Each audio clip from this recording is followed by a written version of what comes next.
서울 변두리 작은 빌라촌. 오래된 담장 사이로 새어나오는 저녁 불빛들이 하루의 끝을 알리고 있었습니다. 그 중 한 집, 2층 작은 빌라에서는 특별한 기다림이 시작되고 있었습니다. 결혼 7년 차, 32살의 김민지는 마침내 품에 안을 수 있게 된 작은 생명 때문에 가슴이 두근거리고 있었습니다. 5년간의 긴부림 치료, 수없이 실패했던 시술들, 그리고 주변의 따가운 시선들을 모두 견뎌낸 끝에 얻은 소중한 선물이었습니다.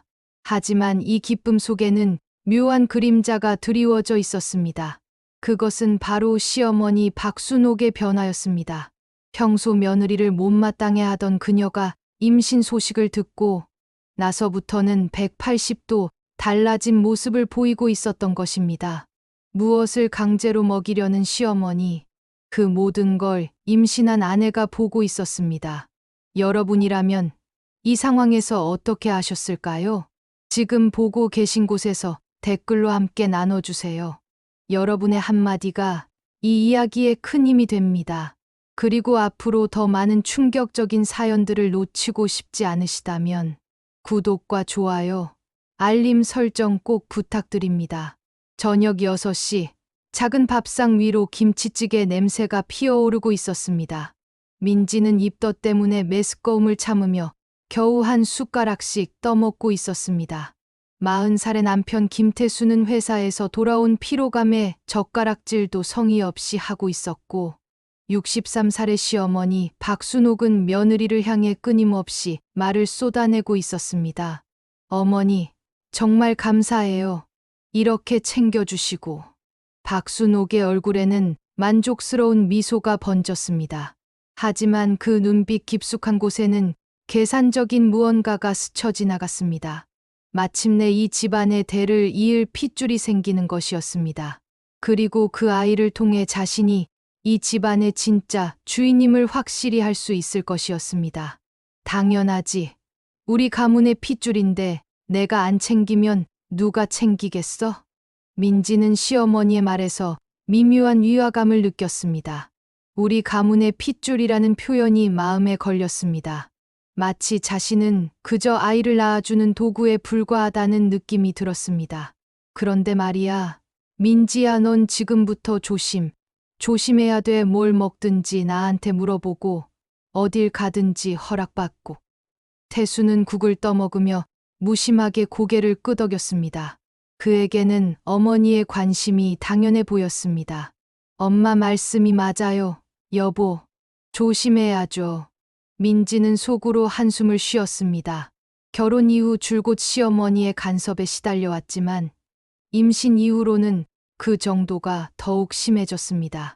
하지만 아이를 위해서라면 참을 수 있을 것 같았습니다. 그리고 민지야, 내일부터 산부인과 갈 때 내가 따라갈게. 의사 선생님한테 물어볼 게 많거든. 어머니가 굳이 안 오셔도. 뭔 소리야. 우리 손주인데 내가 안 챙기면 안 되지. 박순옥의 목소리가 갑자기 날카로워졌습니다. 민지는 움찔했고 태수는 여전히 무관심한 표정으로 밥을 먹고 있었습니다. 그동안 내가 애를 못 낳아서 얼마나 속상했는지. 아니, 이제라도 제대로 낳으려면 내 말 잘 들어야 해. 민지의 가슴이 철렁 내려앉았습니다. 시어머니의 말투에서 여전히 자신을 탓하고 있다는 것이 느껴졌습니다. 5년간의 불임이 마치 자신의 잘못인 것처럼 말하는 것이었습니다. 왜 자꾸 내 잘못이라고 하는 거지? 박순옥은 민지의 그릇에 김치를 더 얹어주며 다정한 척 미소를 지었습니다. 하지만 그 손길에는 소유욕이 담겨 있었습니다. 우리 며느리가 이제 진짜 우리 집 사람이 되는 거네. 애 낳고 나면 정신없을 텐데 내가 다 도와줄게. 민지는 등골이 서늘해지는 것을 느꼈습니다. 시어머니의 도움이라는 것이 과연 진심일까요? 아니면 자신을 더욱 올가매려는 계획일까요? 하지만 뱃속의 아이를 생각하며 애써 미소를 지어 보였습니다. 감사합니다, 어머니. 그날 밤, 민지는 배를 쓰다듬으며 혼자 중얼거렸습니다. 아가야, 엄마가 잘 지켜줄게. 할머니가 무서워도 엄마가 있으니까 걱정하지 마. 하지만 불안감은 쉽게 가시지 않았습니다. 시어머니의 갑작스러운 변화, 그리고 그 눈빛에서 느껴지는 알 수 없는 욕망. 민지는 이것이 단순한 관심인지 아니면 다른 무언가인지 확신할 수 없었습니다. 창밖으로 보이는 어둠 속에서 내일부터 시작될 더 긴 하루들이 기다리고 있었습니다. 임신 2개월째, 민지의 입덧은 더욱 심해졌습니다. 아침마다 화장실에서 토하는 소리가 집안을 울렸고, 박순옥은 그럴 때마다 문 앞에서 서성이며 걱정하는 척했습니다. 민지야, 괜찮니? 내가 특별히 끓여준 미역국 먹어봐. 민지는 시어머니가 내민 그릇을 받아들였습니다. 하지만 첫 숟가락을 떠먹자마자 이상한 맛이 느껴졌습니다. 쓴맛과 함께 약간 비린내가 났습니다. 어머니, 이 미역국 맛이 좀... 뭐가 이상해? 임산부한테 좋은 약재를 넣어준 거야. 옛날부터 내려오는 비법이지. 민지는 억지로 몇 숟가락 더 먹었습니다. 그런데 30분쯤 지나자 갑작스럽게 배가 아프기 시작했습니다. 마치 속이 뒤틀리는 듯한 통증이었습니다. 아, 아파요. 배가 너무 아파요. 민지는 소파에 몸을 웅크리며 신음했습니다. 박순옥은 놀란 척하며 다가왔지만 그 얼굴에는 당황보다는 계산하는 듯한 표정이 스쳐 지나갔습니다. 어머, 왜 그래? 혹시 체한 거 아니야? 태수가 회사에서 급히 돌아왔을 때 민지는 여전히 복통에 시달리고 있었습니다. 여보, 괜찮아? 병원 가야 하는 거 아니야? 태수야, 시어머니가 주신 미역국 먹고 나서 이렇게 됐어. 태수는 어머니를 힐끔 쳐다보았습니다. 박순옥은 서운한 표정을 지으며 고개를 저었습니다. 내가 뭘 잘못했다고 그래? 좋은 재료로 정성껏 끓여준 건데. 여보, 엄마가 일부러 그런 게 아니잖아. 임신 초기라 예민한 거질 거야. 민지는 남편의 말에 더욱 절망스러웠습니다.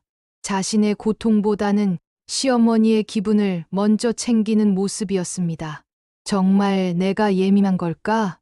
그날 저녁, 복통이 어느 정도 가라앉자 민지는 친정어머니에게 전화를 걸었습니다. 엄마, 나 좀 이상해. 시어머니가 해주신 음식 먹고 배가 아팠어. 설마 시어머니가 일부러 그랬겠니? 임신 중이라 몸이 예민해진 거 아닐까? 친정어머니 이영희의 목소리는 다정했지만 역시 시어머니를 의심하지는 않았습니다. 시어머니도 좋으신 분이고 손주 갖게 돼서 얼마나 기뻐하시겠어. 너무 신경 쓰지 말고 몸조리나 잘해. 그런가 내가 너무 예민한 건가 봐. 전화를 끊고 나서도 민지의 마음은 불안했습니다.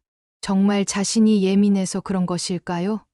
아니면 정말로 뭔가 이상한 것일까요? 그날 밤, 민지는 화장실에서 용변을 보다가 깜짝 놀랐습니다. 변에서 이상한 냄새가 났고 색깔도 평소와 달랐습니다. 마치 약을 먹었을 때처럼 독특한 냄새였습니다. 이상해, 정말 이상해. 하지만 누구에게도 말할 수 없었습니다. 남편은 믿어주지 않을 것이고 친정어머니도 마찬가지였습니다.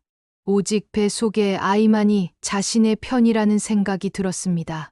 다음 날 아침, 박순옥은 또다시 특별한 차를 끓여왔습니다. 민지야, 어제 배 아팠다니까 소화에 좋은 차 끓여줬어. 이거 마시면 금세 나아질 거야. 민지는 그 차를 받아들며 속으로 떨었습니다. 하지만 거부할 용기가 없었습니다. 시어머니의 선의를 의심한다는 것 자체가 죄악처럼 느껴졌습니다. 감사합니다. 하지만 첫 모금을 마시자마자 또다시 이상한 맛이 느껴졌습니다. 어제와 비슷한 쓴맛이었습니다. 또야 또 이상한 맛이야. 민지는 그 순간 확신했습니다. 분명히 뭔가 잘못되고 있었습니다. 하지만 그것이 무엇인지, 그리고 왜 그런 일이 일어나고 있는지는 알 수 없었습니다.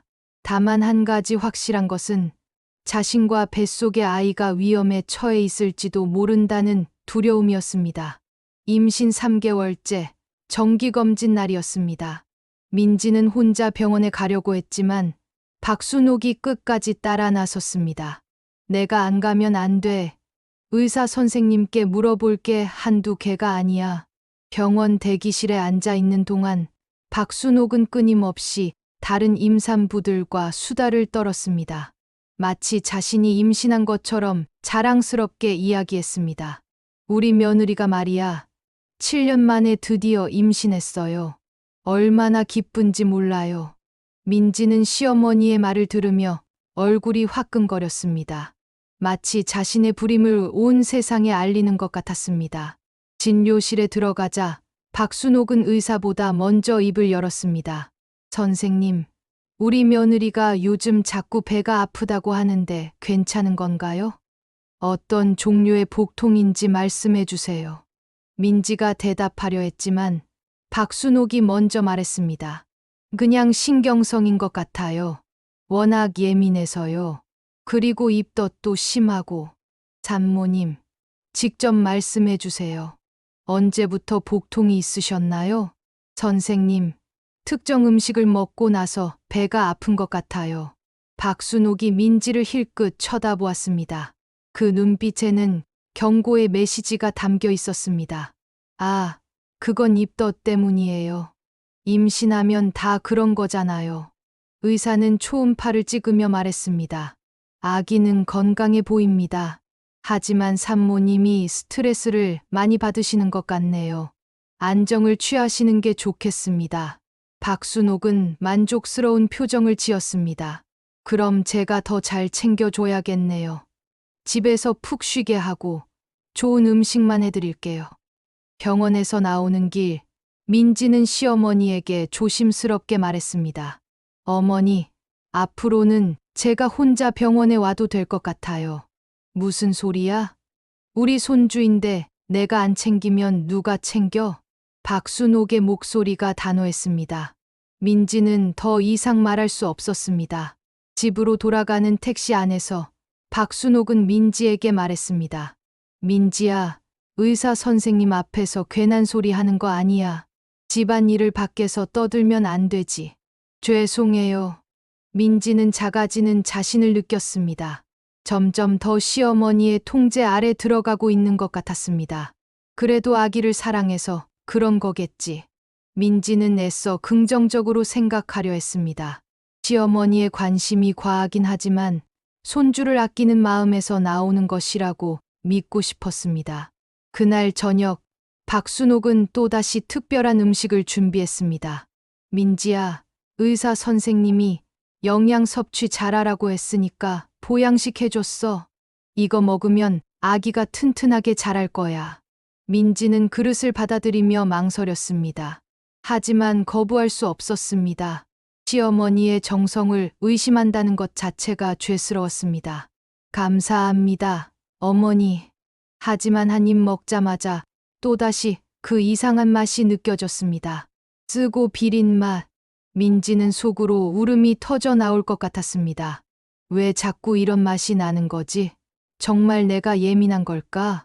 태수는 여전히 아무것도 모르는 채 TV를 보고 있었습니다.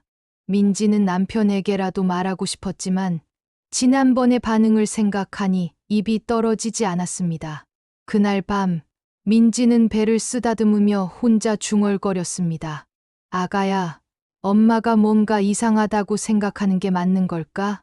아니면 정말 할머니가 우리를 사랑해서 그런 걸까? 창밖 달빛이 민지의 얼굴을 비추고 있었습니다. 그 빛 속에서 민지의 눈에는 혼란과 불안이 가득했습니다. 사랑인지 의심인지 구별할 수 없는 상황 속에서 민지는 오직 뱃속의 아이만을 의지하며 하루하루를 버텨나가고 있었습니다. 임신 4개월째 어느 오후 민지는 화장실에서 나오다가 부엌 쪽에서 들려오는 작은 소리에 발을 멈췄습니다. 시어머니가 뭔가를 하고 있는 것 같았습니다. 살금살금 부엌 쪽으로 다가간 민지는 충격적인 광경을 목격했습니다. 박순옥이 작은 약봉지에서 검은색 가루를 꺼내어 민지의 비타민에 섞고 있었던 것입니다. 민지의 심장이 벌렁거렸습니다.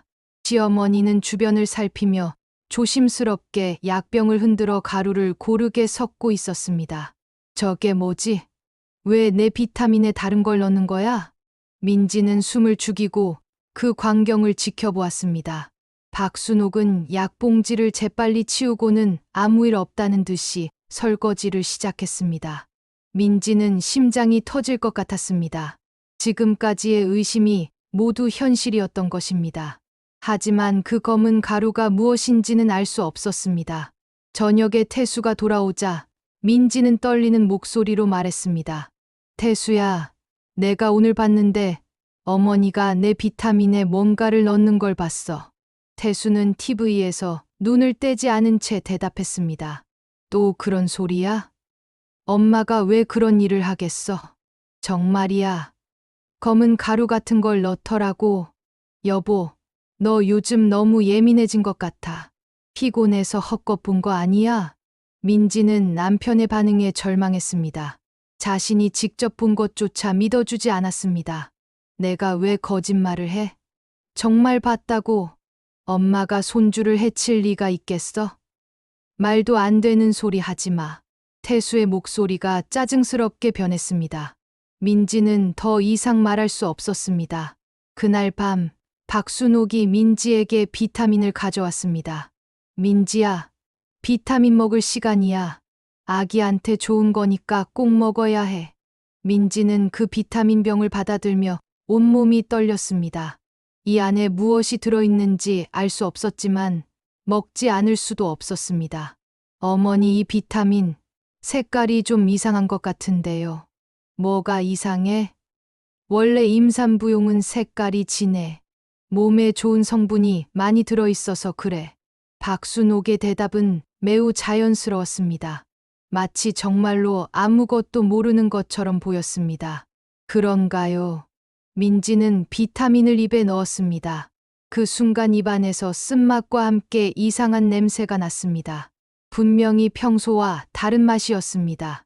하지만 이미 삼켜버린 뒤였습니다. 민지는 속으로 울고 싶었습니다. 내가 정말 미쳐가는 걸까? 아니면 정말로 뭔가 잘못되고 있는 걸까? 30분 후, 민지는 또다시 복통을 느꼈습니다. 이번에는 더욱 심한 통증이었습니다. 마치 배 속에서 뭔가가 꿈틀거리는 것 같았습니다. 아, 아파요. 또 배가 아파요. 박순옥이 달려왔습니다. 어머, 또 아파. 왜 자꾸 이러지? 민지는 시어머니의 얼굴을 똑바로 쳐다봤습니다. 그 순간 박순옥의 눈빛에서 묘한 만족감 같은 것이 스쳐 지나가는 것을 보았습니다. 아주 짧은 순간이었지만 민지는 놓치지 않았습니다. 저 표정은 뭐지? 왜 내가 아픈 걸 보고 그런 표정을 짓는 거야? 그날 밤 민지는 잠들지 못했습니다. 계속해서 복통이 이어졌고 더 무서운 것은 아기가 평소보다 움직임이 적다는 것이었습니다. 아가야, 괜찮지? 엄마가 뭔가 잘못된 걸 먹은 걸까? 민지는 배를 쓰다듬으며 눈물을 흘렸습니다. 이제 확신했습니다. 시어머니가 자신에게 뭔가를 하고 있다는 것을. 하지만 그것이 무엇인지, 왜 그런 일을 하는지는 여전히 알 수 없었습니다. 더욱 절망적인 것은 아무도 자신을 믿어주지 않는다는 사실이었습니다. 남편도, 친정어머니도, 심지어 의사도 시어머니의 편에 서 있는 것 같았습니다. 민지는 완전히 고립되었습니다. 이 무서운 현실 속에서 오직 배 속의 아이만이 자신의 유일한 동반자였습니다. 임신 5개월째, 민지의 상태는 더욱 악화되고 있었습니다. 체중이 급격히 빠지고 얼굴은 창백해졌습니다. 하지만 정작 태수는 회사 일로 바빠서 아내의 변화를 제대로 눈치채지 못했습니다. 어느 날 저녁, 친정어머니 이영희가 갑작스럽게 찾아왔습니다. 민지를 본 순간 그녀의 얼굴이 굳어졌습니다. 민지야, 너 왜 이렇게 됐니? 얼굴이 왜 이래? 민지는 어머니의 품에 안기며 터져나온 울음을 참을 수 없었습니다. 엄마, 나 정말 이상해요. 자꾸 이상한 일들이 일어나요. 무슨 일인데? 말해봐. 민지는 그동안 참았던 모든 것을 쏟아냈습니다. 시어머니가 주는 음식의 이상한 맛, 비타민에 뭔가를 넣는 모습, 그리고 아무도 믿어주지 않는 현실까지. 정말 설마 시어머니가 그런 일을? 이영희의 얼굴에도 의심의 기색이 스쳤습니다. 딸의 모습이 너무 심각해 보였기 때문입니다. 그때 박순옥이 나타났습니다. 어머나, 사돈댁이 오셨네요. 언제 오셨어요? 박순옥의 얼굴에는 완벽한 미소가 떠올라 있었습니다. 민지 얼굴이 너무 안 좋아 보여서 걱정돼서 왔어요. 아이고, 저도 걱정이에요. 입덧이 너무 심해서 제대로 못 먹거든요. 그래서 제가 특별히 보양식도 해주고 비타민도 챙겨주는데. 이영희는 시어머니의 말을 듣고 있었지만 뭔가 어색한 느낌을 받았습니다. 그런데 민지가 자꾸 배가 아프다고 하던데. 아, 그거요? 신경성이에요. 워낙 예민해서 그래요. 의사 선생님도 스트레스 때문이라고 하더라고요. 박순옥은 매우 자연스럽게 대답했습니다. 하지만 이영희는 딸의 눈빛에서 절박함을 읽고 있었습니다. 저녁 준비를 하면서 박순옥은 이영희에게 극진하게 대접했습니다. 사돈댁, 민지 걱정 마세요. 제가 친딸처럼 잘 챙기고 있으니까요. 고맙습니다. 그런데 민지가 너무 말라서 임신 중이라 그래요. 곧 나아질 거예요. 하지만 이영희가 화장실에 가는 길에 부엌을 지나가다가 박순옥이 민지의 그릇에만 따로 뭔가를 넣는 모습을 보았습니다. 아주 재빠른 동작이었지만 이영희의 눈에는 띄었습니다. 저게 뭐지? 이영희는 아무 말 하지 않고 자리로 돌아왔습니다. 하지만 마음속으로는 딸의 말이 사실일지도 모른다는 생각이 들기 시작했습니다. 저녁을 먹는 동안 이영희는 민지의 그릇을 유심히 지켜봤습니다. 민지가 첫 숟가락을 먹자마자 얼굴을 찌푸리는 것을 보았습니다. 엄마, 저 배 아파서 못 먹겠어요. 또 시작이네. 사돈댁, 보시다시피 이런 식이에요. 하지만 이영희는 딸의 고통스러운 표정이 연기가 아니라는 것을 알 수 있었습니다. 민지야, 엄마가 집에 가서 소화 잘 되는 음식 해올게. 오늘은 엄마 집에서 자자. 아, 그럴 필요 없어요. 여기서 잘 챙겨드릴게요. 아니에요. 딸이 아픈데 엄마가 돌봐야죠. 박순옥의 얼굴에 순간적으로 당황스러운 기색이 지나갔습니다. 하지만 임산부가 이리저리 돌아다니면 안 좋은데. 괜찮아요. 우리 집이 멀지도 않고요. 결국 민지는 친정어머니와 함께 친정집으로 갔습니다. 오랜만에 안전한 공간에 온 민지는 어머니의 품에서 펑펑 울었습니다. 엄마, 나 정말 무서워요. 뭔가 잘못되고 있는 것 같은데 아무도 안 믿어줘요. 민지야, 엄마가 봤어. 시어머니가 너 그릇에만 뭔가 넣는 거. 민지의 눈이 커졌습니다. 정말요? 엄마도 봤어요? 응, 분명히 뭔가 이상해. 내일 병원 가서 정밀 검사 받아보자. 그날 밤, 민지는 오랜만에 평안한 잠을 잤습니다. 친정어머니의 따뜻한 손길과 믿어주는 마음이 그녀에게는 큰 위안이 되었습니다. 하지만 박순옥은 집에서 전화를 걸어왔습니다. 민지야, 언제 돌아올 거니? 몸조리를 제대로 해야 하는데. 어머니, 좀 더 있다가 갈게요. 안 돼. 임산부가 이리저리 돌아다니면 애한테 안 좋아. 당장 들어와. 박순옥의 목소리에는 평소와 다른 강압적인 톤이 섞여 있었습니다. 민지는 그 목소리를 들으며 다시 한번 두려움을 느꼈습니다. 시어머니가 왜 이렇게 급하게 부르는 거지? 뭔가 계획이 틀어져서 그런 건가? 이영희는 딸의 얼굴을 보며 결심했습니다. 민지야, 엄마가 내일 시댁에 가서 직접 확인해 볼게. 분명히 뭔가 있을 거야. 처음으로 민지에게는 든든한 지원군이 생겼습니다. 하지만 동시에 앞으로 벌어질 일들에 대한 불안감도 커져갔습니다. 이틀 후, 민지는 어쩔 수 없이 시댁으로 돌아가야 했습니다. 태수가 직접 데리러 와서 강제로 데려갔기 때문입니다. 여보, 엄마가 너무 걱정하고 계셔. 집에 가자. 민지는 친정어머니와 작별하며 불안한 마음을 감출 수 없었습니다. 친정집 대문을 나서는 순간 마치 안전한 피난처에서 다시 전쟁터로 내몰리는 기분이었습니다.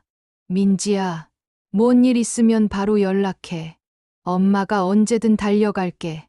택시 안에서 태수는 계속해서 어머니를 변호했습니다. 여보, 엄마는 정말 내 걱정해서 그러는 거야. 손주가 생겨서 너무 기뻐하시거든. 민지는 창밖을 바라보며 답답함을 삼켰습니다. 남편은 여전히 아무것도 보지 못하고 있었습니다. 내가 정말 혼자구나. 결국 아무도 내 편이 아니야. 시댁에 도착하자 박순옥은 겉으로는 반가운 척했지만 눈빛은 차갑게 식어 있었습니다. 마치 도망친 죄수를 다시 잡아온 간수 같은 표정이었습니다. 민지야, 이제 왔네. 얼마나 걱정했는지 몰라. 하지만 그 말투에는 걱정보다는 경고의 의미가 담겨 있었습니다. 민지는 시어머니의 눈빛에서 뭔가 섬뜩한 기운을 느꼈습니다. 오후 내내 집안의 분위기는 무거웠습니다. 박순옥은 평소와 달리 말이 없었고 민지를 향한 시선이 날카로웠습니다. 마치 반항한 동물을 길들이려는 조련사 같았습니다. 민지야, 앞으로는 함부로 밖에 나가면 안 돼. 임산부가 이리저리 돌아다니면 아기한테 안 좋거든. 네. 민지는 고개를 숙이며 대답했지만 속으로는 감시당하고 있다는 느낌이 들었습니다. 저녁 준비 시간이 되자 박순옥은 평소보다 더욱 정성스럽게 음식을 준비했습니다. 하지만 그 정성에는 무언가 불길한 기운이 감돌고 있었습니다. 오늘은 특별히 우리 며느리 보양식 해줄게. 친정에서 제대로 못 먹었을 테니까. 민지는 부엌에서 들려오는 소리에 귀를 기울였습니다. 평소와 다른 무언가가 있는 것 같았습니다. 무언가를 찢거나 갈고 있는 소리, 그리고 작은 봉지를 뜯는 소리가 계속 들렸습니다. 또 뭔가 하고 있는 건가? 민지는 조심스럽게 부엌 쪽으로 다가갔습니다. 하지만 박순옥은 민지의 기척을 눈치채고 재빨리 뭔가를 감췄습니다. 민지야, 왜 여기 와? 어서 가서 쉬고 있어. 도와드릴 일 없으세요? 필요 없어. 며느리가 뭘 도와. 가서 쉬라고. 박순옥의 목소리에는 평소와 다른 차가움이 섞여 있었습니다. 저녁 6시, 작은 밥상 위로 여러 가지 반찬들이 올라왔습니다. 하지만 민지의 그릇만 유독 특별해 보였습니다. 국물의 색깔도 조금 다르고 냄새도 평소와 달랐습니다. 태수는 여전히 아무것도 눈치채지 못한 채 밥을 먹기 시작했습니다. 오늘 반찬이 푸짐하네요, 엄마. 우리 며느리 친정 다녀와서 기운 없어 보이길래 특별히 해줬지. 박순옥은 민지를 향해 의미심장한 미소를 지었습니다. 민지야, 많이 먹어. 내가 건강해야 우리 손주도 건강하거든. 민지는 떨리는 손으로 숟가락을 들었습니다. 첫 번째 숟가락을 입에 넣자마자 이상한 맛이 느껴졌습니다. 쓰고 비리면서도 뭔가 약품 같은 맛이었습니다. 어머니, 이 국, 맛이 좀, 뭐가 이상해? 내 몸에 좋은 한약재 넣어서 끓인 거야. 박순옥의 대답은 단호했습니다. 마치 의심하지 말라는 경고 같았습니다. 민지는 어쩔 수 없이 계속 먹었습니다. 한 숟가락, 두 숟가락 먹을 때마다 속이 메스꺼워졌지만 참았습니다. 그런데 밥을 먹는 중간에 박순옥이 갑자기 말을 꺼냈습니다. 민지야, 내가 친정에 가서 우리 집 흉을 봤다며? 순간 공기가 얼어붙었습니다. 민지는 숟가락을 든 손이 떨렸습니다. 그런 게 아니에요. 그런 게 아니긴. 사돈댁이 전화해서 별소리 다 하더라. 박순옥의 목소리가 점점 높아지기 시작했습니다. 평소에 다정한 가면이 서서히 벗겨지고 있었습니다. 내가 며느리를 해친다고? 내가 우리 손주를 해친다고? 7년 동안 애도 못 낳더니 이제는 시어머니 모함까지 하고. 민지의 가슴이 철렁 내려앉았습니다. 드디어 시어머니의 진짜 속마음이 터져 나오기 시작했습니다. 어머니, 저는 그런 말 한 적 없어요. 없긴 뭐가 없어. 내가 뭘 했는지 다 안다고. 박순옥이 젓가락을 3개 내려놓았습니다. 그 소리가 집안에 울려 퍼졌습니다. 내가 애를 못 낳은 건 내 탓이지. 왜 남 탓을 해? 내가 얼마나 참았는지 아니? 7년 동안 아무 말 안 하고 참았어. 태수는 중간에서 어쩔 줄 몰라 했습니다. 어머니와 아내 사이에서 갈팡질팡하고 있었습니다. 엄마, 너무 심하신 거 아니에요? 심하긴 뭐가 심해. 내 아내가 우리 집안을 망신시키고 다니는데. 박순옥이 갑자기 일어나면서 밥상을 3개 쳤습니다. 그릇들이 덜컹거리며 흔들렸고 국물이 여기저기 튀었습니다. 결혼한 지 7년이 됐는데 애 하나 못 낳는 며느리를 둔 시어머니 심정이 어떤지 아니? 동네에서 뭐라고 하는지 아니? 저 집 며느리 애 못 낳는다고 수군수군하는 거. 민지는 시어머니의 말 한마디 한마디가 가슴에 비수처럼 꽂히는 것을 느꼈습니다. 그런 주제에 이제 와서 감히 시어머니를 의심해? 내가 뭔데? 애 하나 겨우 가졌다고 주제를 모르고. 내가 임신을 못했으면 집안 망신이지. 민지는 참다 못해 눈물을 터뜨렸습니다. 7년간 쌓여온 모든 상처와 아픔이 한꺼번에 터져 나왔습니다. 저는 정말 아무 말도 안 했어요. 그냥 배가 아프다고만 했는데. 거짓말하지 마. 사돈댁이 뭐라고 했는지 다 들었어. 내가 너한테 독을 탄다고? 내가 미쳤다고 그런 짓을 하겠어? 박순옥의 얼굴이 완전히 일그러졌습니다. 평소에 다정한 시어머니는 온데간데 없고 오직 분노와 악의로 가득 찬 모습만이 남아 있었습니다. 내가 뭔데 우리 집안에서 이런 식으로 굴어? 시집 와서 7년 동안 밥이나 얻어먹었으면서. 민지가 울부짖듯 소리쳤습니다. 저는 잘못한 게 없어요. 왜 저만 이렇게 미워하세요? 제가 애를 못 낳고 싶어서 못 낳았나요? 제가 얼마나 힘들었는지 아세요? 힘든 건 나야. 애 못 낳는 며느리 때문에 얼마나 속상했는지. 그리고 미워한다고. 내가 미워할 짓을 했으니까 미워하지. 그때 태수도 참다 못해 폭발했습니다. 하지만 그의 분노는 엉뚱한 곳을 향했습니다. 여보, 그만해. 엄마 말씀이 맞아. 넌 요즘 너무 예민해졌어. 임신했다고 해서 이렇게 굴면 어떻게 해? 민지는 남편의 말에 더욱 절망했습니다. 결국 남편도 자신의 편이 아니었습니다. 당신도 그렇게 생각해요? 정말 제가 이상한 거예요? 그럼 뭐야? 엄마가 너를 해치려고 한다는 거야? 말도 안 되는 소리지. 엄마가 얼마나 너를 아껴주시는데. 정신 차려. 박순옥이 비웃음을 터뜨렸습니다. 그 웃음소리는 소름 끼칠 정도로 차가웠습니다. 내가 널 해치려고? 하하. 웃기지도 않아. 내가 왜 우리 손주를 해치겠어? 내가 그렇게 미쳤어? 내가 정신병이 생긴 거야. 임신하면 다 그런다니까. 임신 우울증이라고 들어봤어? 내가 지금 그런 거야. 민지는 더 이상 참을 수 없었습니다. 모든 억울함과 분노, 그리고 지금까지 혼자 견뎌온 고통이 터져 나왔습니다. 정신병이요? 제가 정신병이에요? 그럼 어머니가 제 비타민에 이상한 가루 넣는 것도 제가 헛본 거예요? 순간 박순옥의 얼굴이 굳어졌습니다. 당황한 기색이 스쳐 지나갔지만 곧 화로 덮어버렸습니다. 뭐라고? 봤어요. 검은 가루를 제 비타민에 넣는 거 제가 직접 봤다고요. 여보, 그런 말 하지 마. 하지만 민지는 이제 물러설 곳이 없었습니다. 모든 것을 다 쏟아내고 싶었습니다. 그리고 제 음식에만 따로 뭔가 넣는 것도 봤어요.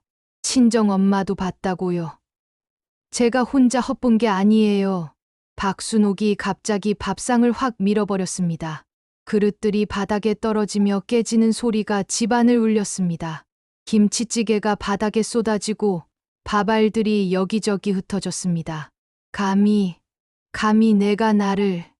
내가 지금까지 널 참고 산 게 얼마나 대단한 줄 알아? 7년 동안 애도 못 낳는 며느리를 둔 시어머니 심정이 어떤지 알아?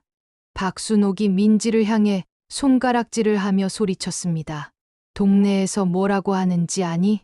박순옥 씨, 며느리 애 못 낳는다고 내가 얼마나 창피했는지 알아? 얼마나 부끄러웠는지. 민지도 일어서서 맞섰습니다. 이제 더 이상 참을 수 없었습니다. 그럼 저를 죽이려고 하는 거예요? 제 아이를 해치려고 하는 거예요? 죽이려고? 내가 언제 널 죽이려고 했어? 하지만 박순옥의 목소리에는 당황함이 섞여 있었습니다.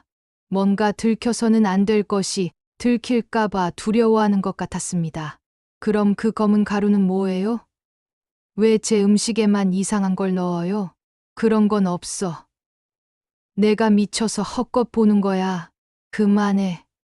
둘 다 그만해. 태수가 소리쳤지만 이미 모든 것이 돌이킬 수 없는 지경에 이르렀습니다. 저는 미치지 않았어요. 분명히 뭔가 있어요. 어머니가 저를 미워하는 건 알겠지만 제 아이까지 해치려고 하면 안 되잖아요. 미워하는 게 아니야. 걱정해서 그러는 거라고. 하지만 박순옥의 말에는 전혀 설득력이 없었습니다. 민지는 배를 감싸 안고 바닥에 주저앉았습니다. 깨진 그릇 조각들 사이에서 눈물을 흘렸습니다. 아가야, 미안해. 엄마가 너를 지켜주지 못해서. 할머니가 우리를 미워해도 엄마가 꼭 지켜줄게. 그 순간 박순옥의 얼굴에 스친 표정을 민지는 놓치지 않았습니다. 분노 뒤에 숨겨진 뭔가 계산적이고 차가운 무언가였습니다. 마치 자신의 계획이 들통날까봐 두려워하는 표정이었습니다. 내가 정신이 나간 거야. 병원에 가서 정신과 치료받아. 임신 중독증이라고 들어봤어? 내가 지금 그런 거야. 하지만 민지는 더 이상 속지 않았습니다. 시어머니의 모든 말이 거짓이라는 것을 알 수 있었습니다. 엄마, 이제 그만하세요. 여보도 진정해. 태수가 중재하려 했지만 이미 깨진 신뢰는 복구할 수 없었습니다. 민지는 바닥에 앉은 채로 시어머니를 똑바로 쳐다봤습니다. 어머니, 제가 정말 묻고 싶어요. 저를 왜 이렇게 미워하세요? 제가 뭘 잘못했나요? 미워하는 게 아니라고 했잖아. 그럼 왜 저한테만 이상한 음식을 주세요?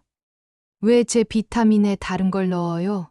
박순옥이 또다시 화를 냈습니다. 그런 일 없다고. 내가 미쳐서 헛것 보는 거라고. 하지만 이미 모든 것이 명백해졌습니다.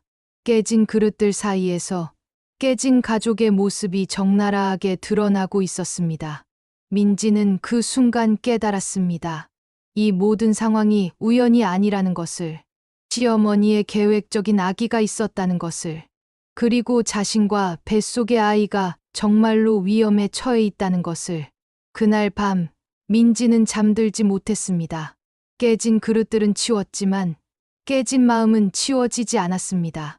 박순옥도 태수도 각자의 방으로 들어가 버렸고 민지는 거실에서 혼자 뱃속의 아이와 이야기했습니다.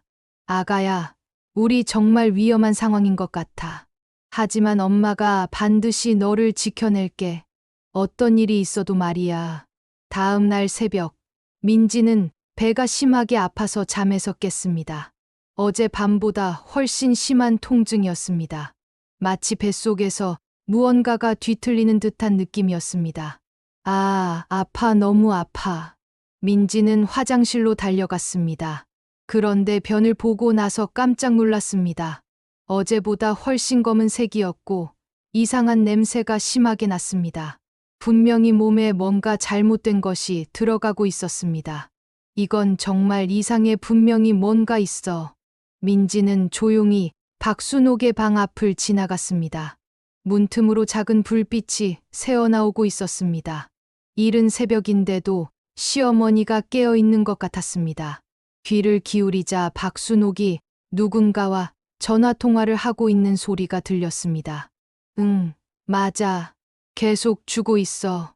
며칠만 더 주면 될 것 같은데 효과가 나타나고 있거든. 민지의 심장이 벌렁거렸습니다. 뭔가 매우 중요한 대화를 엿듣고 있는 것 같았습니다. 걱정 마.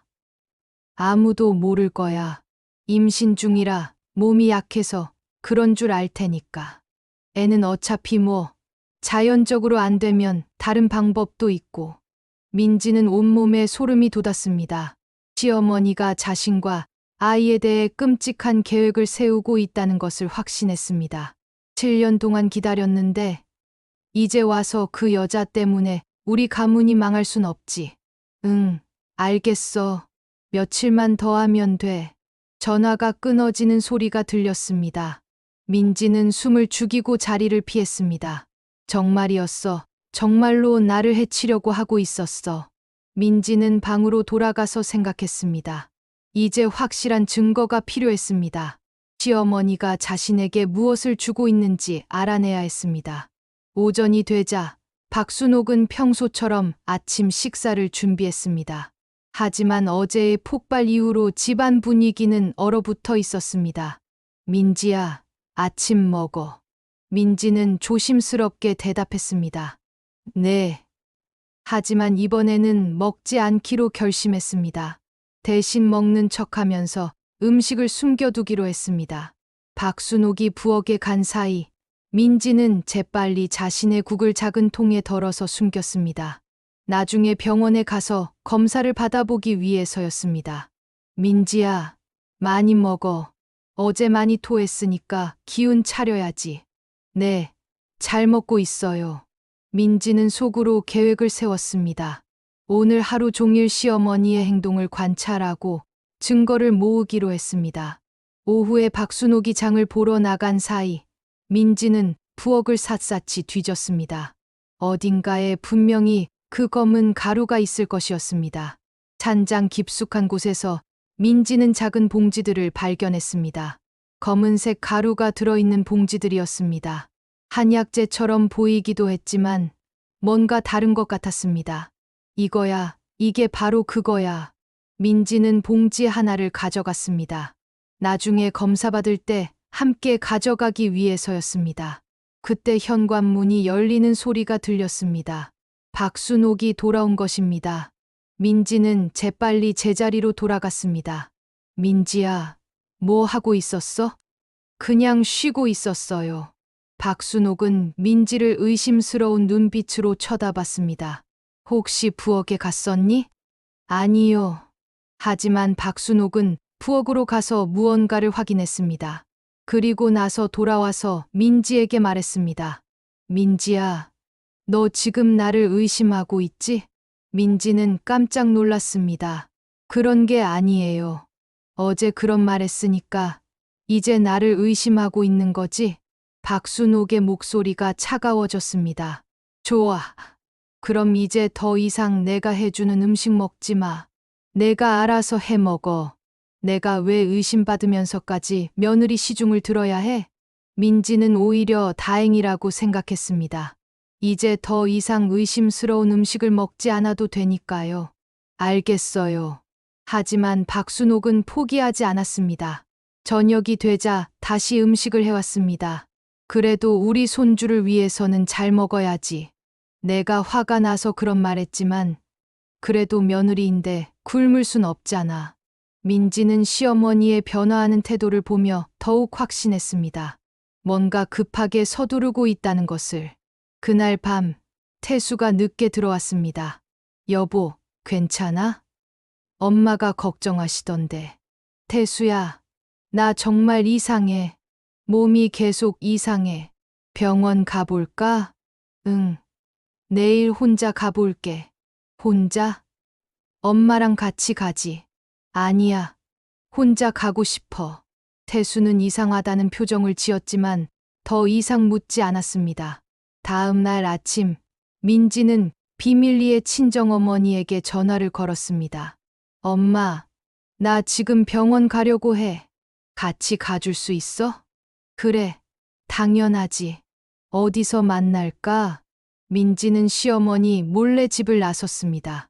가지고 나온 음식 샘플과 검은 가루를 들고 말입니다. 병원에서 만난 친정어머니는 민지의 얼굴을 보고 깜짝 놀랐습니다. 민지야, 얼굴이 왜 이렇게 됐니? 며칠 사이에 더 안 좋아졌네. 엄마, 나 정말 심각한 상황인 것 같아. 민지는 어머니에게 모든 것을 털어놨습니다. 새벽에 들은 전화통화, 찾아낸 검은 가루, 그리고 지금까지의 모든 의심들. 뭐라고? 정말 그런 일이? 그래서 오늘 이것들을 검사받아 보려고 의사에게 상황을 설명하자 의사도 심각한 표정을 지었습니다. 일단 산모님 혈액 검사부터 해보고 가져오신 샘플들도 분석해 보겠습니다. 만약 정말로 뭔가 이상한 물질이 나온다면 경찰에 신고해야 할 수도 있습니다. 검사 결과를 기다리는 동안 민지는 친정어머니와 함께 앞으로의 계획을 세웠습니다. 민지야, 이제 혼자 견디지 마. 엄마가 도와줄게. 엄마, 나 정말 무서워. 내 아이가 위험할까봐. 괜찮아. 우리가 지켜낼 거야. 1시간 후, 의사가 심각한 표정으로 나타났습니다. 검사 결과가 나왔는데 정말 충격적입니다. 산모님 혈액에서 임신에 해로운 성분이 검출됐습니다. 그리고 가져오신 음식 샘플에서도 동일한 성분이 나왔어요. 민지와 이영희는 서로를 바라봤습니다. 이 성분은 유산을 유도할 수 있는 매우 위험한 물질입니다. 지속적으로 섭취하면 산모와 태아 모두에게 치명적일 수 있어요. 민지는 온몸이 떨렸습니다. 자신의 의심이 모두 사실이었던 것입니다. 그럼 제가 정말 독을 먹고 있었던 거예요?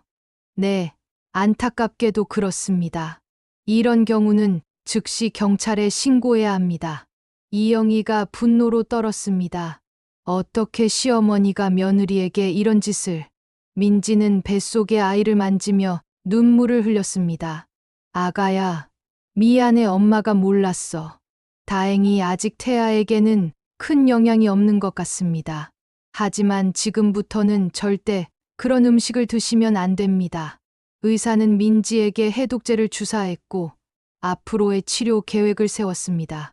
그리고 이 검사 결과서를 가지고 경찰서에 가시기 바랍니다. 이건 명백한 범죄 행위입니다. 민지는 드디어 확실한 증거를 손에 넣었습니다. 이제 더 이상 혼자가 아니었습니다.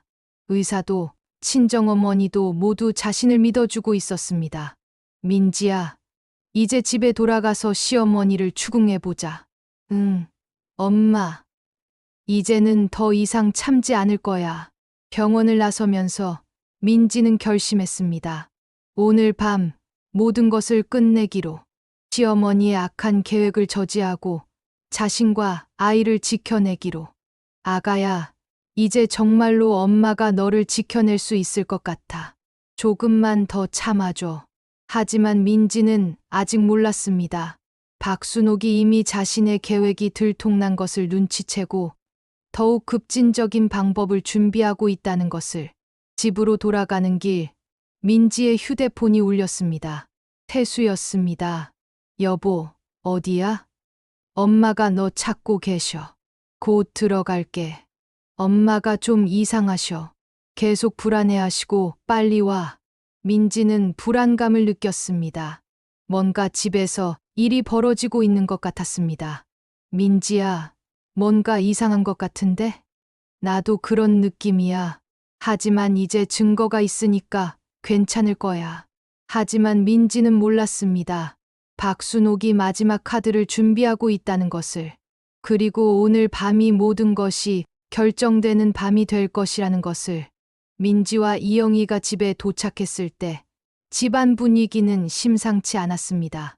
태수가 현관에서 초조하게 기다리고 있었고 박순옥은 거실에서 뭔가를 태우고 있었습니다. 연기가 피어오르는 것으로 보아 중요한 서류나 증거를 없애고 있는 것 같았습니다. 태수의 얼굴에는 불안과 당황이 뒤섞여 있었습니다. 평소와 다른 어머니의 행동 때문에 무언가 잘못되었다는 것을 느끼고 있었던 것입니다. 여보, 어디 갔었어? 민지는 남편의 얼굴을 똑바로 쳐다보며 단호하게 말했습니다. 이제 더 이상 숨길 것도 참을 것도 없었습니다. 태수야, 나 병원 다녀왔어. 그리고 이제 모든 게 밝혀졌어. 태수의 얼굴이 순간적으로 하얘졌습니다. 아내의 목소리에서 평소와 다른 확신에 찬 어조를 느꼈기 때문입니다. 이영희가 며느리 뒤에서 나서며 분노에 찬 목소리로 말했습니다. 김서방, 우리 민지가 독을 먹고 있었어.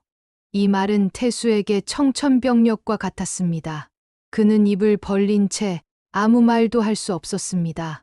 민지는 가방에서 병원 검사 결과서를 꺼내며 남편에게 내밀었습니다.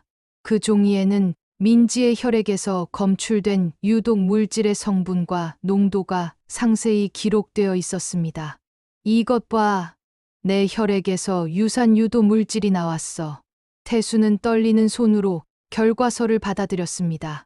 의학 용어들이 빼곡히 적혀 있었지만 결론 부분은 누구나 이해할 수 있을 만큼 명확했습니다.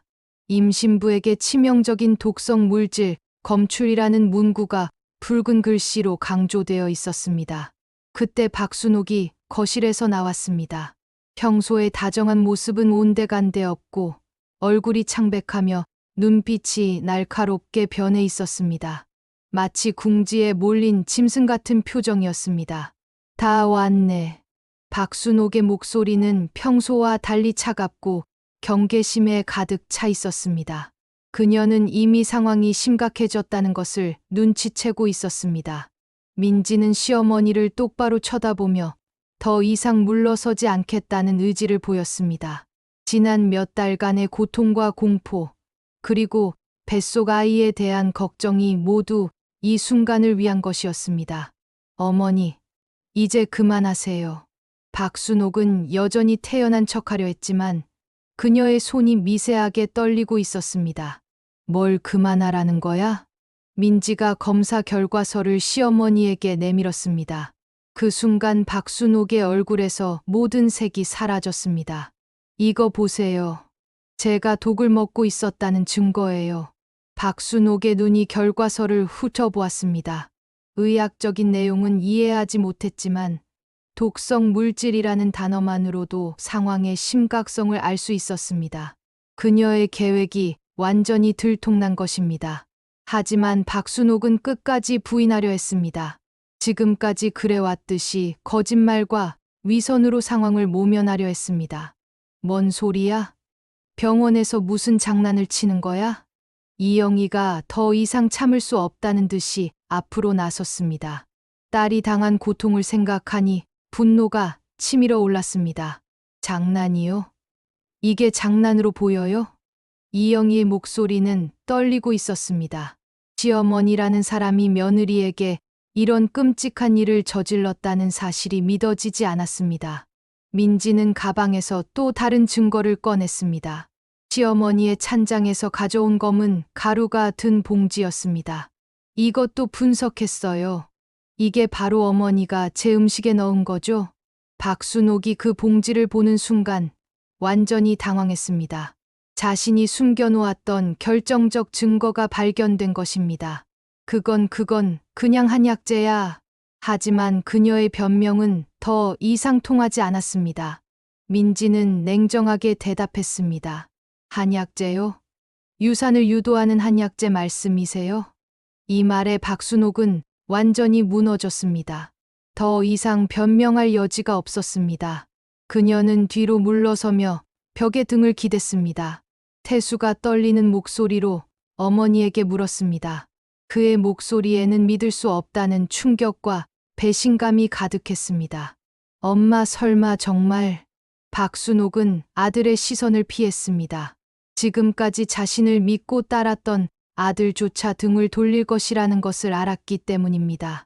그때 민지가 결정적인 증언을 했습니다. 새벽에 통화하는 거 들었어요. 며칠만 더 주면 된다고 하시던 거요. 이 말에 박순옥의 얼굴이 완전히 하얘졌습니다. 자신의 모든 계획이 들통났다는 것을 깨달았습니다. 민지는 계속해서 들었던 내용을 폭로했습니다. 자연적으로 안 되면 다른 방법도 있다고 하셨죠. 박순옥은 더 이상 변명할 수 없었습니다. 모든 증거가 그녀의 범행을 가리키고 있었습니다. 그건. 하지만 말이 나오지 않았습니다. 이영희가 박순옥에게 다가가며 분노에 차서 소리쳤습니다. 누구랑 통화하신 거예요? 누가 당신한테 그런 걸 주라고 한 거예요? 박순옥이 갑자기 무너지며 바닥에 주저앉았습니다. 지금까지 쌓아온 모든 거짓말이 한순간에 무너져 내린 것입니다. 나는 그냥. 그녀의 목소리는 떨리고 있었습니다. 이제 더 이상 숨길 수 없었습니다. 7년 동안 기다렸는데 그 애가 애를 못 낳으면 박순옥의 진짜 속마음이 터져나오기 시작했습니다. 지금까지 감춰왔던 악의와 계산이 모두 드러나는 순간이었습니다. 태수는 어머니의 고백을 듣고 완전히 충격에 빠졌습니다. 자신이 믿고 사랑했던 어머니가 이런 끔찍한 일을 저질렀다는 사실을 받아들일 수 없었습니다. 엄마 정말 그런 짓을 하신 거예요? 박순옥은 아들의 시선을 피하며 계속해서 자신을 정당화하려 했습니다. 태수야, 넌 몰라 7년 동안 동네에서 뭐라고 했는지. 그녀는 자신의 체면과 자존심이 모든 것보다 중요했습니다. 며느리의 생명보다, 손주의 안전보다도 말입니다. 우리 집 며느리 애 못 낳는다고 얼마나 창피했는지. 박순옥이 울음을 터뜨렸습니다. 하지만 그 눈물은 후회의 눈물이 아니라 자신이 들켜버린 것에 대한 분노와 억울함의 눈물이었습니다. 그런데 임신을 했잖아. 그래서 기뻤어. 처음에는 정말 기뻤어. 민지는 시어머니의 말을 들으며 온몸에 소름이 돋았습니다. 처음 임신 소식을 들었을 때의 기쁨이 가짜였다는 것을 알았기 때문입니다. 하지만 생각해보니까 그 애가 낳은 애면 그 애 핏줄이잖아. 이 말에 모든 사람이 경악했습니다. 박순옥의 왜곡된 사고방식이 적나라하게 드러나는 순간이었습니다. 민지가 떨리는 목소리로 물었습니다. 그래서 제 아이를 없애려고 하신 거예요? 박순옥은 끝까지 자신의 행동을 정당화하려 했습니다. 없애려고 한 게 아니야. 그냥 자연스럽게. 그녀의 말은 더욱 소름 끼쳤습니다. 살인을 자연스러운 일로 포장하려는 것이었습니다. 그러면 다시 임신할 수 있잖아. 그때는 내가 완전히 통제할 수 있게. 이영희가 경악하며 외쳤습니다. 이 사람이 정말 미쳤구나. 박순옥이 갑자기 일어서며 모든 가면을 벗어던졌습니다. 이제 더 이상 숨길 것도 없었습니다. 사랑. 내가 언제 그 애를 사랑했어. 지금까지의 다정한 시어머니는 완전히 사라지고 오직 악의와 증오로 가득 찬 모습만이 남았습니다. 7년 동안 우리 집에 붙어 살면서 애 하나 못 낳는 주제에 박순옥의 진짜 본성이 모두 드러났습니다. 며느리에 대한 사랑은 처음부터 없었고 오직 증오와 경멸만이 있었던 것입니다. 내가 참고 참았지. 동네 사람들 시선이 얼마나 따가웠는지. 그녀에게는 오직 자신의 체면과 세간의 시선만이 중요했습니다. 사람의 생명은 그보다 못한 것이었습니다. 그런데 이제 와서 임신했다고 주인 행세를 해? 내 집에서. 박순옥의 왜곡된 소유욕이 드러났습니다. 며느리를 가족이 아닌 소유물로 생각했던 것입니다.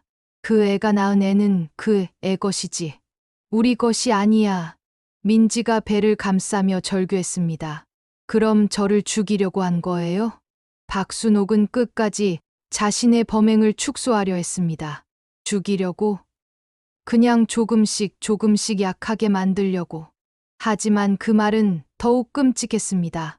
서서히 고통스럽게 죽음으로 몰아가려 했다는 뜻이었기 때문입니다. 그러면 자연스럽게 유산이 되고 그 다음에는 내 말을 잘 듣는 며느리로 만들 수 있어. 태수가 어머니에게 다가가며 절규했습니다. 엄마, 어떻게 그런 생각을 할 수 있어요? 하지만 박순옥은 여전히 자신이 옳다고 생각했습니다. 내가 뭘 알아? 너는 남자니까 몰라. 며느리가 얼마나 무서운 존재인지. 내 자리를 빼앗으려고 하는. 민지가 눈물을 흘리며 말했습니다. 저는 어머니 자리를 빼앗으려고 한 적 없어요. 하지만 박순옥은 듣지 않았습니다. 평범하게. 7년 동안 애 못 낳고 평범하게? 이영희와 박순옥이 대치했습니다. 두 어머니의 싸움이었습니다. 하나는 딸을 지키려는 어머니였고 다른 하나는 자신의 욕망을 위해 며느리를 해치려는 어머니였습니다. 주인 노릇이요? 시집와서 7년 동안 얼마나 조용히 살았는데 내 딸이 뭔데 우리 집에 와서 주인 노릇하려고 하는데 그때 민지가 갑자기 비명을 질렀습니다. 너무 많은 스트레스와 충격으로 인해 몸에 이상이 생긴 것입니다. 아, 아파. 배가 너무 아파. 민지가 바닥에 주저앉으며 배를 감쌌습니다. 그동안 먹었던 독성 물질과 극도의 스트레스가 마침내 몸을 망가뜨리기 시작한 것입니다. 피가 나와 모든 사람들이 놀라며 민지에게 달려갔습니다. 하지만 박순옥만은 다른 반응을 보였습니다. 순간적으로 만족스러운 표정이 스쳐 지나간 것입니다. 마치 자신의 계획이 성공한 것처럼 말입니다. 드디어 민지가 그 표정을 보고 분노했습니다. 죽어가는 며느리를 보고 기뻐하는 시어머니의 모습은 악마 그 자체였습니다. 어머니 지금 기뻐하고 계시는 거예요? 박순옥이 당황하며 부인했지만 이미 모든 사람이 그 표정을 보았습니다. 아니야. 내가 언제 제가 아파하는 걸 보고 기뻐하셨죠. 이영희가 119에 신고하면서 외쳤습니다. 이 사람 정말 미쳤어. 경찰도 불러. 구급차가 도착했을 때 민지는 의식을 잃어가고 있었습니다. 의료진이 민지를 응급처치하면서 상황을 물었습니다. 무슨 일이에요? 이영희가 울부짖으며 대답했습니다. 독을 먹었어요. 시어머니가 독을 먹였어요. 의료진이 충격을 받으며 박순옥을 쳐다봤습니다. 이런 일은 의료진도 처음 겪는 일이었습니다. 태수가 고개를 숙이며 부끄러움에 말했습니다. 네, 저희 어머니가. 경찰이 도착하여 상황을 파악한 후 모든 증거를 검토했습니다. 병원 검사 결과서, 독성 물질이 든 봉지, 그리고 증인들의 증언까지 모든 것이 박순옥의 범행을 가리키고 있었습니다. 살인미수 혐의로 체포합니다. 경찰이 박순옥에게 수갑을 채우는 순간 그녀는 마지막까지 자신을 정당화하려 했습니다.